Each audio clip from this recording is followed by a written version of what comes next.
Welcome. Today we're going to be discussing the gallbladder. Over 600,000 gallbladders are removed every year. Why is that? And what does the gallbladder do?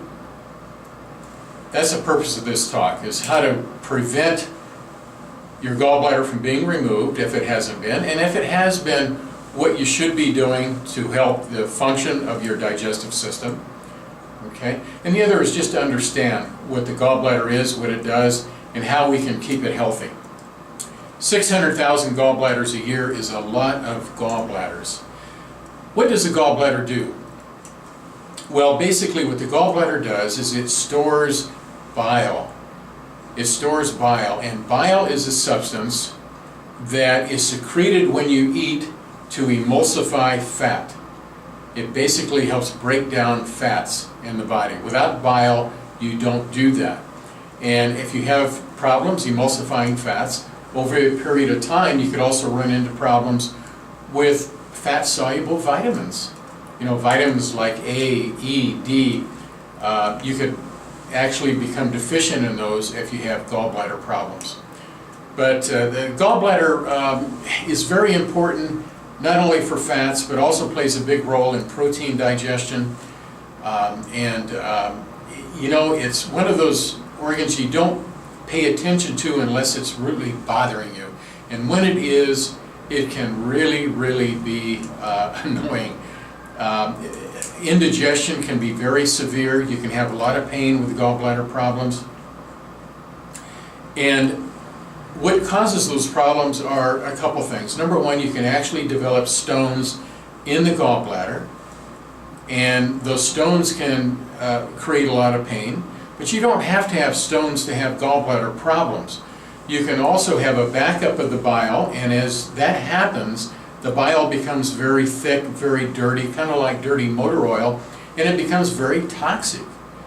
There were certain Indian tribes used to actually poison the tips of their arrows with bile from certain animals at a certain time of the moon. So bile can become very, very toxic. It can trigger headaches. A lot of migraine sufferers have this problem. A lot of inflammation comes from gallbladder problems.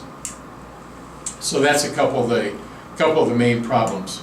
Allergies are known to trigger gallbladder problems.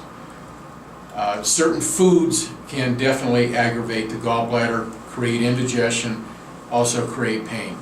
I had a patient a couple years ago who was having a lot of gallbladder pain, had her gallbladder removed, which she wanted. She was so uncomfortable. So she had her gallbladder removed. After the removal of the gallbladder, she still had the pain, and she found out when she quit drinking milk, she no longer had the pain. So there was a good example. Milk happens to be one of the big offenders for gallbladder sensitivities. So what are some of the things that we can do to aid the function of the gallbladder? Well, there are certain herbs and nutrients that actually help the function of the gallbladder, ginger being one, turmeric being another. There are enzymes that are very helpful. Lipase is an enzyme that helps the body to break down fats, and many times that can be helpful. If the gallbladder is backing up, there are certain bacteria in the gut that create an analog of bile, and what that does is actually trick the body into thinking it has enough bile. So you can eat fat, then the gallbladder, thinking there is enough bile already present, does not secrete the bile, and then the bile backs up.